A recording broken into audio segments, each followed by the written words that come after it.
Bicara aliran hukum alam ini dibagi dua, hukum alam irasional dan hukum alam rasional. Hukum alam irasional ini berpendapat bahwa hukum alam itu bersumber dari rasio Tuhan, pikiran Tuhan melalui kitab suci dan wahyu yang diberikan kepada utusannya, nabi atau kan kalau kita bicara tentang keagamaan, keyakinan, baik langsung maupun tidak langsung. Artinya langsung itu yang diberikan langsung oleh Tuhan melalui nabi-nabinya, tidak langsung itu melalui kitab-kitabnya. Itu kan firman Tuhan. Tokohnya ini Thomas Aquinas, kalau bahasa Jermannya Thomas Aquinas penyebutan Inggrisnya. Thomas Aquinas, John Salisbury, dan Dante Alighieri. Serta pernah dengar Dante Alighieri ya. Aquinas membagi hukum menjadi lex athena, lex divina, lex naturalis, dan lex humana atau lex positivis. Jadi tadi ada rasio Tuhan yang langsung dan tidak langsung. Oleh Aquinas itu membagi 4 tahapan ya.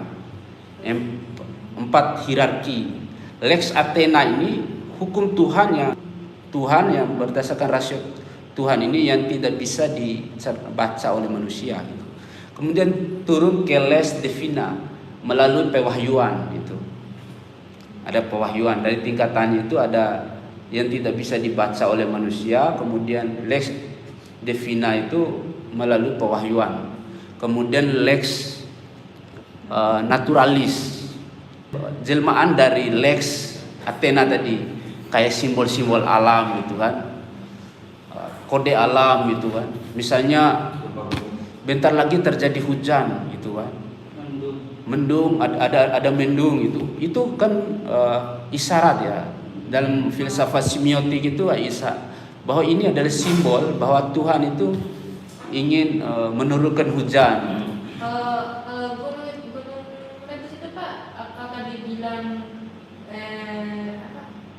Makanya begini, Gunung Meletus fenomena alam itu bagian dari bahwa Tuhan itu ada gitu. Maka lex divina ini sebagai lex naturalis ini sebagai jelmaan dari lex Athena yang tidak bisa dirasionalkan oleh manusia. Kan kita tidak bisa melihat Tuhan kan, tapi kita bisa melihat ciptaannya atau fenomena yang terjadi gitu. Berarti ada yang menciptakan bumi ini. Kok ada malam, ada siang gitu. Itu waktu itu kan terus berjalan dan mengikuti poros bumi. Kan menjadi tanda tanya kita. Berarti ada yang menciptakan ini gitu kan. Artinya rasio Tuhan yang tidak bisa dibaca oleh manusia itu melalui hukum alam atau simbolik yang ada di kehidupan kita sehari-hari. Misalnya kita bisa membedakan ada siang, ada malam. Berarti perputaran dunia ini ada siang, ada malam, berarti ada yang mengendalikan gitu. Ada alam ini berjalan seperti ini ditentukan oleh Tuhan gitu. Makanya Rocky Gerung itu pernah bilang, dia mengutip dari Albert Einstein kan, bahwa Tuhan menciptakan alam semesta ini tidak dalam bermain dadu katanya. Artinya punya formula dalam penciptaan alam semesta ini gitu. Begitulah kira-kira hukum alam lex naturalis ini. Kemudian lex humana atau lex positivis, hukum manusia berdasarkan hukum alam tadi. Artinya kita membukukan hukum alam itu di dalam suatu ketentuan hukum manusia. Misalnya contoh kompilasi hukum Islam, itu kan hukum alam dia. Kemudian dinormalkan oleh manusia menjadi hukum manusia yang diikuti, yang dinamakan lex positivis, atau yang dikenal oleh Sadik tadi dalam asas legalitas itu nullum delictu nulla puna sine provia lege punali. Hukum itu harus tertulis dulu baru dapat dijerat seorang yang melakukan tindak pidana. Artinya hukum alam ini tidak akan punya nilai kalau tidak dibukukan menjadi hukum positif berlaku untuk kita. Persoalannya yang kita hadapi hari-hari ini, kita sudah melembagakan hukum alam. Maka nilai-nilai moral, nilai-nilai spiritual masuk di dalam suatu sistem yang dibentuk menjadi suatu ketentuan atau peraturan. Itu lex positivis, maka dikenal dengan hukum positif gitu. Artinya hukum yang berlaku yang sudah dipositifkan. Itu hukum alam yang digariskan oleh Thomas Aquinas di dalam bukunya Summa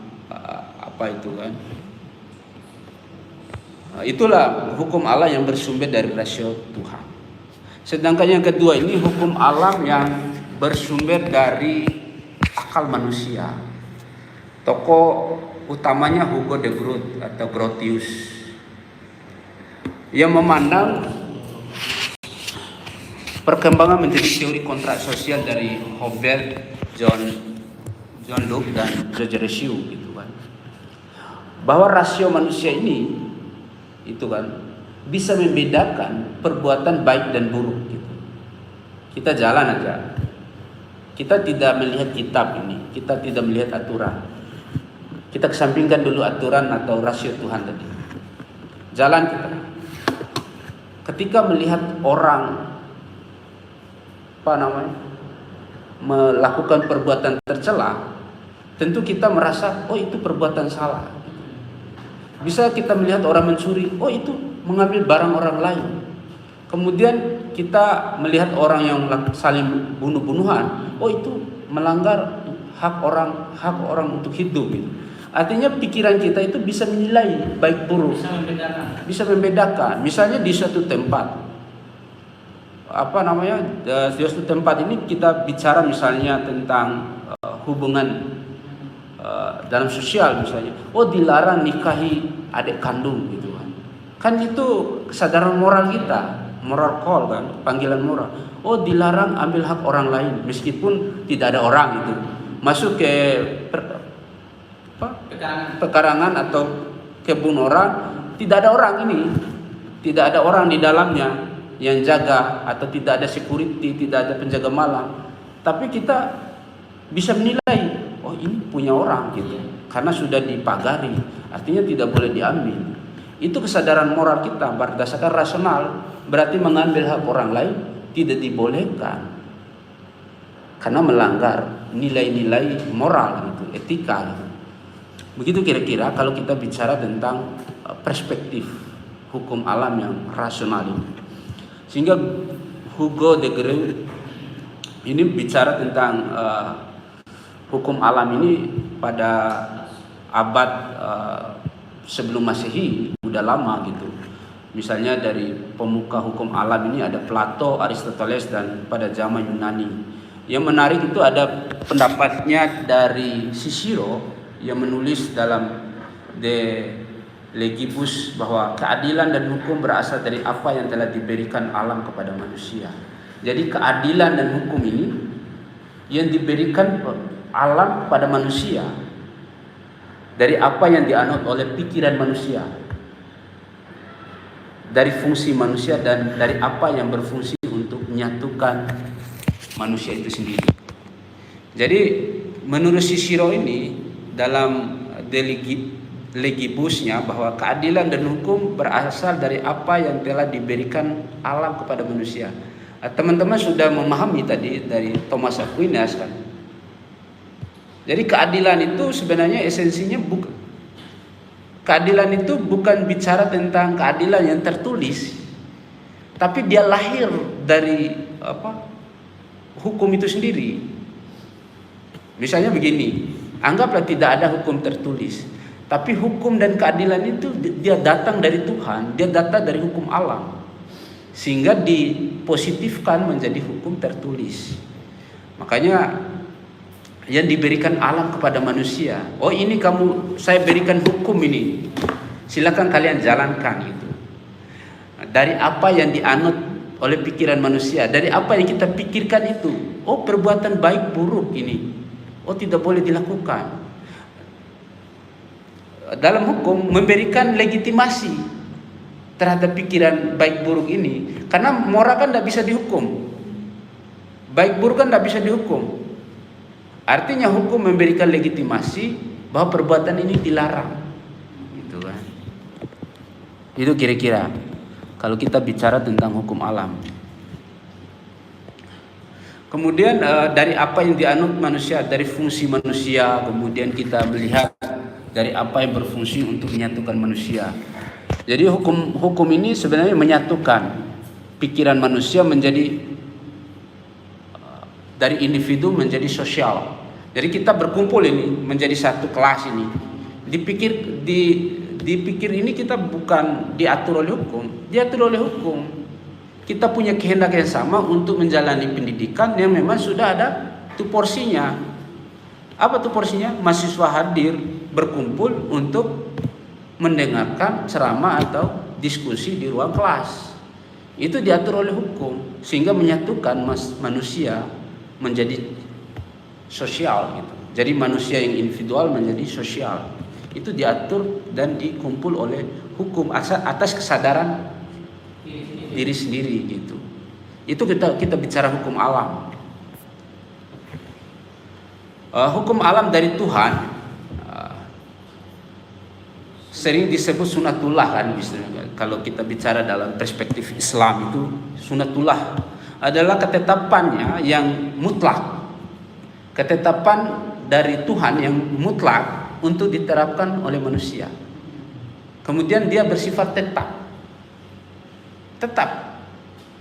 bicara tentang alam, malam dan siang itu tetap, begitulah waktu gitu. Dan objektif ini tidak bicara subjektif untuk satu kaum saja, tapi seluruh manusia ini akan menikmati aturan dan ketentuan itu dalam mengatur mekanisme alam semesta serta moralitas katanya. Jadi baik buruk itu standarnya sama saja sebenarnya. Cuman nanti kita bicara antropologi itu di pertemuan selanjutnya. Dipengaruhi oleh budaya dan kebiasaan itu menjalankannya gitu.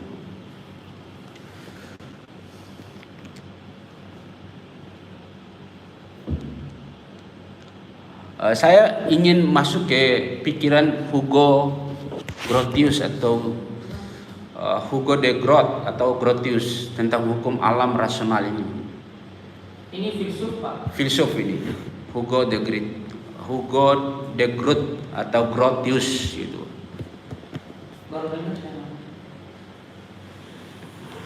Dikenal sebagai tokoh penting dalam filsafat hukum, khususnya aliran hukum alam, natural law.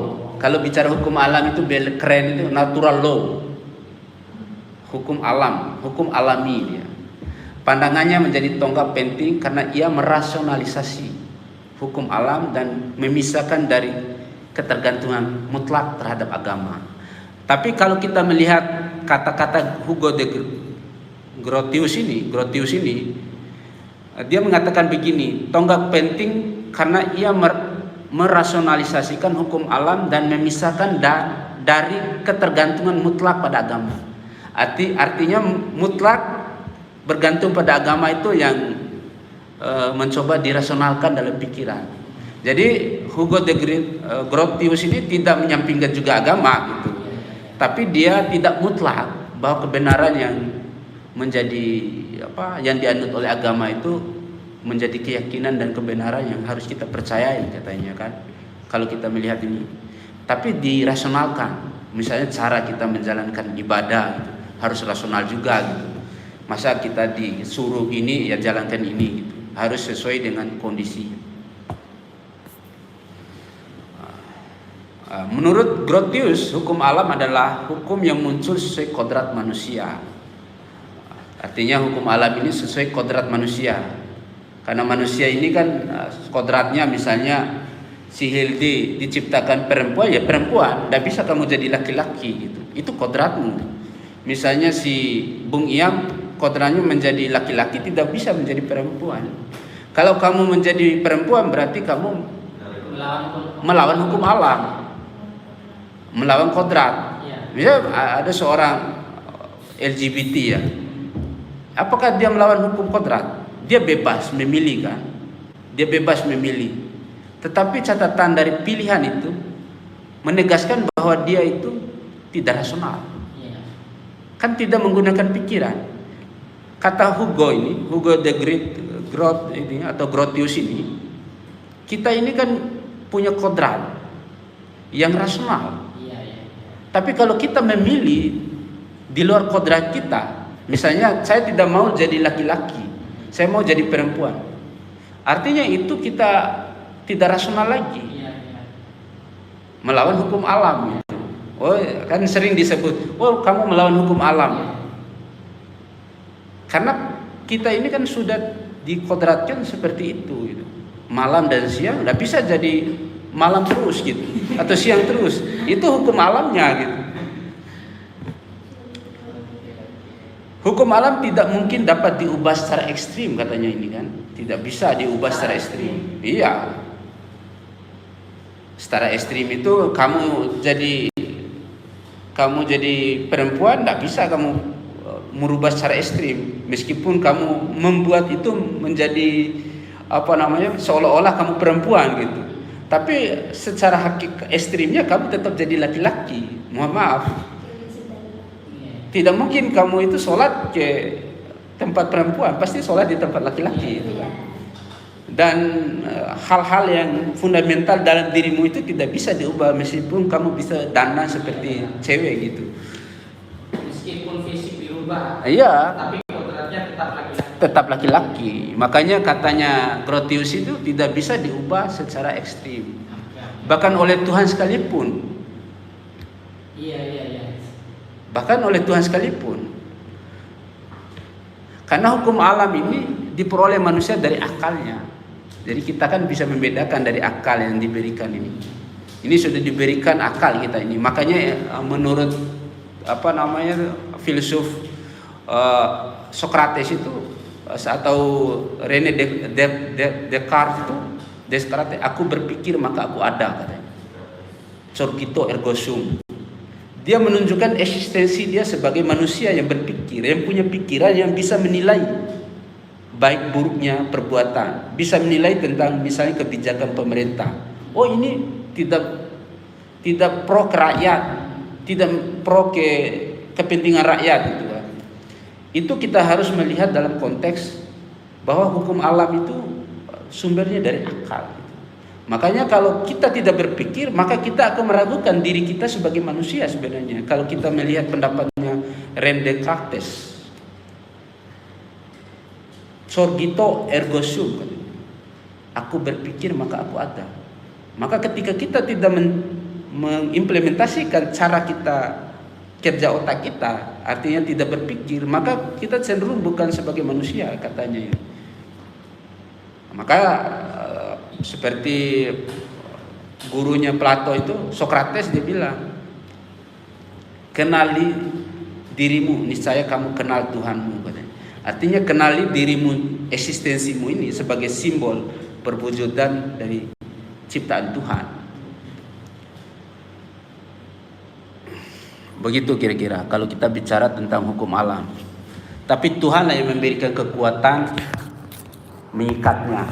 Jadi mengikatnya kita sebagai seorang laki-laki itu Tuhan yang memberikan. Mengikatnya itu. Mengikat itu kan ada kepastian. Oh, kamu setengah perempuan, kamu setengah laki ya. Tuhan yang memberikan kamu laki, kamu perempuan. Tidak ada setengah begitu kan. Yang ada itu naluri manusia ingin melakukan seperti itu. Ingin merubahnya naluri manusia berdasarkan kebebasan berpikirnya. Itu kira-kira kalau kita bicara hukum alam ini. Saint Agustinus juga yang beraliran hukum alam yang bersumber dari rasul Tuhan. Saint Agustinus ini meskipun juga dia tidak terlalu ekstrim seperti Hugo de Groot tadi atau Grotius, bahwa dalam pandangan dia tentang kebenaran bersumber pada kitab suci yang merupakan jalan yang dipilih oleh Tuhan untuk memudahkan penemuan kebenaran oleh manusia. Pernah kita bahas kemarin kan tentang teori kebenaran itu. Jadi begitu, kebenaran Tuhan yang dijelaskan oleh Agustinus ini adalah kemudian dibantah dibantah dan coba dilengkapi oleh Thomas Aquinas tadi. Tapi saya ingin bicara tentang Agustinus. Kebenaran yang dijelaskan dari sumber pada kitab suci yang merupakan jalan yang dipilih oleh Tuhan untuk memudahkan penemuan kebenaran oleh manusia. Jadi kita untuk mengukur kebenaran apa yang kita pikirkan itu, kata Agustinus ini, apa yang kita pikirkan itu benar, tapi belum tentu benar menurut Tuhan. Perhatikan ya, alur berpikir. Apa yang dipikirkan oleh kita ini belum tentu benar menurut Tuhan. Contohnya, kita benar melakukan sesuatu, misalnya sering sebelum sebelum diutus Nabi Muhammad SAW sebagai utusan Tuhan, pembawa pencerahan, itu sering di Arab itu, di bangsa Arab. Misalnya kita mempekerjakan atau memperlakukan budak. Kan menurut kita rasional manusia, kan sudah saya bayar budak ini sebagai pekerja saya, sebagai pesuruh saya, atau sebagai, kalau pembantu itu lebih halus, bahkan itu sebagai objek, bukan subjek hukum, seperti seperti binatang lah gitu, disuruh apapun karena dia membeli budak itu. Benar menurut manusia karena saya membeli, tapi tidak benar menurut Tuhan. Maka itu Tuhan akan memberikan suatu pedoman hidup melalui pewahyuan dan kitab, supaya apa yang kita benar menurut pikiran kita, tapi tidak benar menurut Tuhan. Karena rasional kita ini kan tidak ada batasannya. Tadi meskipun Grotius itu bilang apa yang kita lakukan itu bisa kita pilih mana yang benar, mana yang tidak. Tapi berdasarkan pikiran-pikiran kita ini, tentu kita punya keterbatasannya. Maka Tuhan memberikan wahyu. Itulah yang benar menurut ketentuan dalam hukum Islam misalnya. Bisa tanya Pak Dokter Pak Lalu ya soal itu. Jadi begitulah cara pandang kenapa hukum itu selalu di perdebatan hukum alam sendiri udah banyak kan, apalagi dalam hukum yang lain nanti kan. Karena kita bahas positivisme hukum, utilitarianisme hukum nanti kan.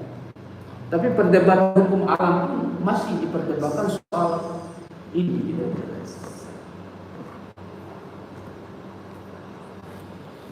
Berarti para filsuf-filsuf terdahulu itu tetap mengacu pada Tuhan, Pak ya, hukum alam yang atas perintah agama atau Tuhan. Sebenarnya irasional itu dengan rasional itu tetap bersamaan. Tetap bersamaan.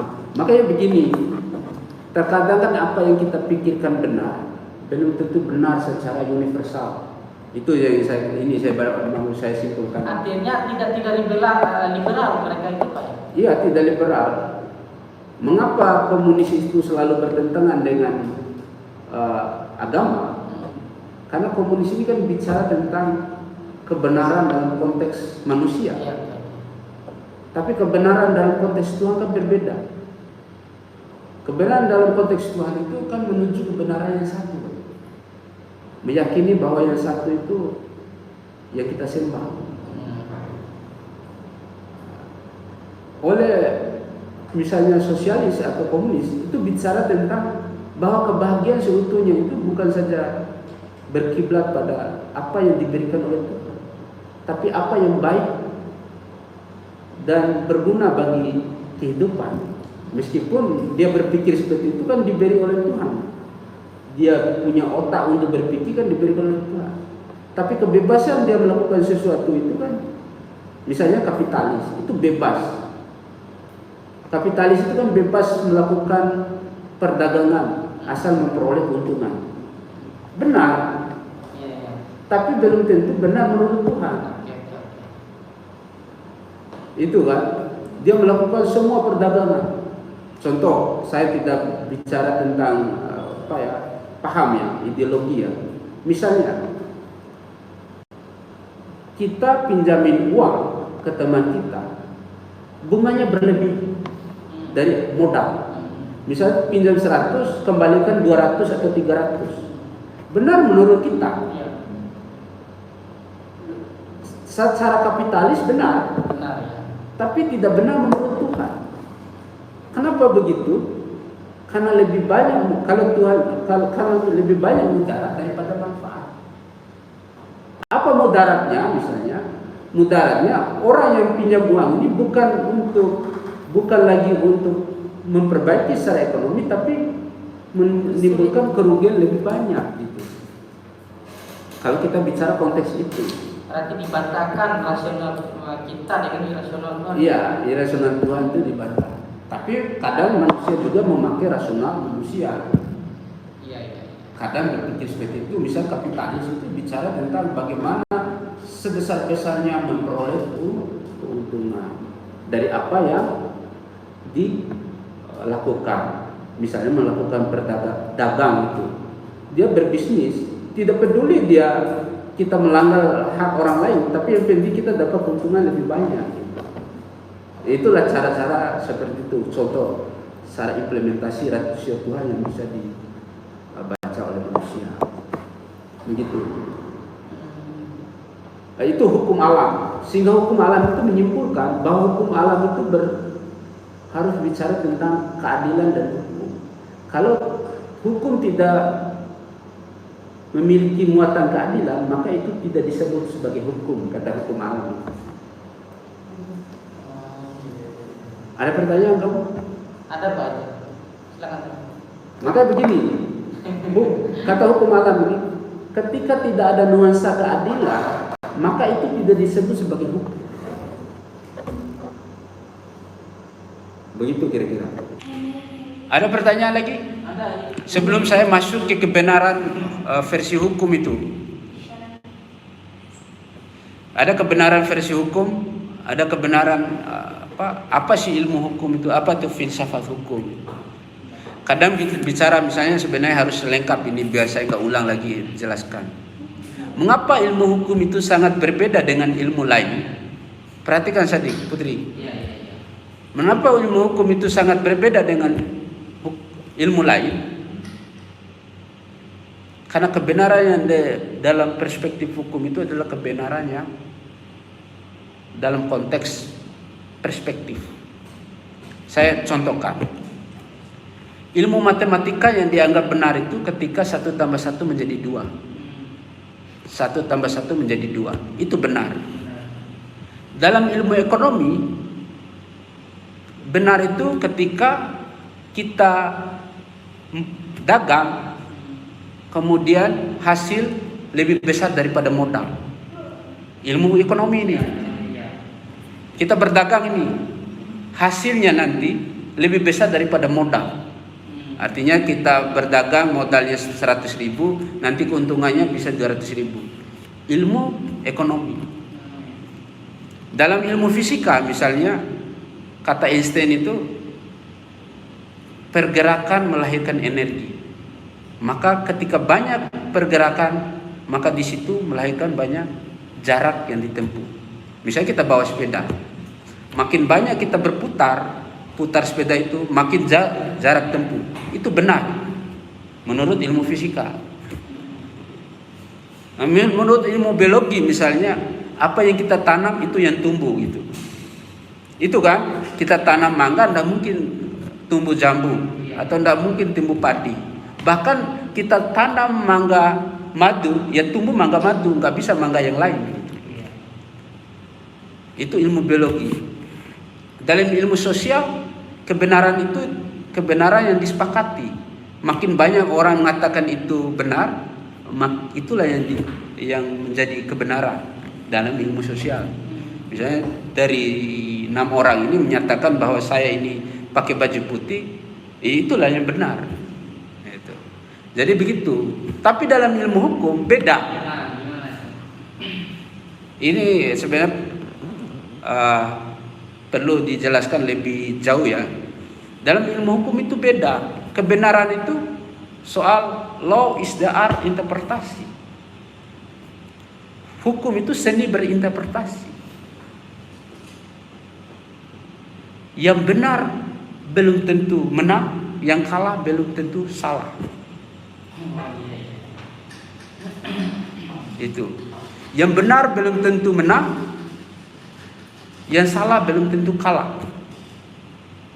Law is the art interpretasi oleh Prof. Edi yang dia kutip pendapatnya Sacipto Raharjo, bahwa hukum itu soal tafsiran.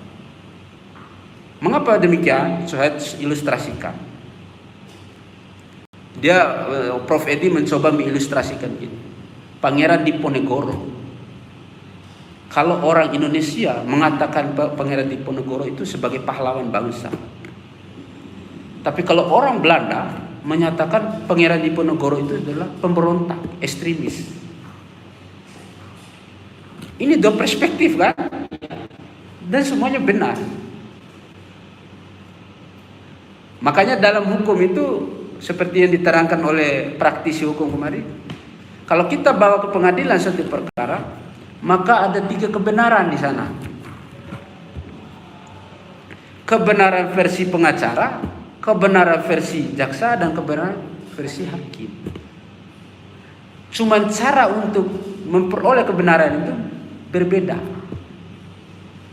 Kalau versi dari pengacara, subjektif ke subjektif. Kalau versi jaksa, objektif ke subjektif. Kalau versi hakim, objektif ke objektif. Kita bicara filsafat hukum ini. Versi pengacara, datang orang konsul. Masalah saya begini, saya pernah bunuh orang. Oh, kamu pernah bunuh orang? Saya mau didampingi jadi kuasa hukum. Ceritakan yang sebenarnya, katanya. Oh iya, dia pernah bunuh orang. Mau pakai jasa saya? Oh mau. Tanda tangan surat kuasa. Dia menjalankan tugasnya, meskipun dia salah. Dia berangkat dari salah. Dia berangkat dari subjektif, kebenaran sepihak. Kebenaran sepihak yang dia berangkat ini, itu kan. Kebenaran sepihak. Tapi kalau dia datang ke polisi, lapor ke polisi, ini saya punya masalah pernah bunuh orang. Ini punya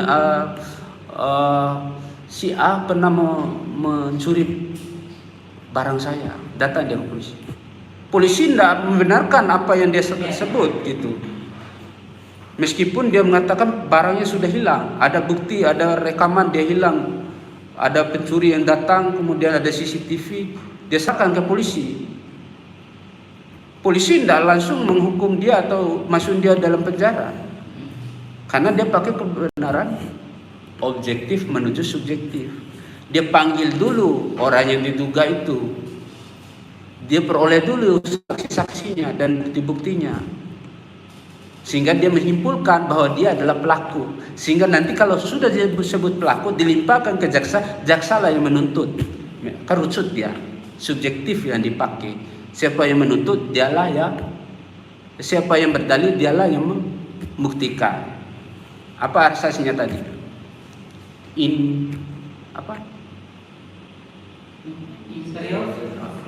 Bukan. Siapa yang berdalil, dialah yang harus membuktikan. Incumi onus probandi atau incumi onus probante. Siapa yang berdalil, dia yang membuktikan. Jaksa yang berdalil, dialah harus membuktikan dalil-dalilnya. Artinya subjektif larinya itu. Ketika dia bawa tersangka itu atau terdakwa di pengadilan, dia harus mampu membuktikan bahwa terdakwa atau tersangka itu bersalah. Itu namanya cara berpikirnya subjektif menuju objektif. Kemudian cara berpikir yang kedua ke hakim, objektif ke objektif. Hakim harus mendengar kedua belah pihak untuk memutus dan mempertimbangkan putusan seadil-adilnya. Maka bukti-bukti itu harus didengar kedua belah pihak. Begitu kira-kira. Sekian perkuliahan kita hari ini. Tidak ada sesi pertanyaan ya, karena sudah waktunya.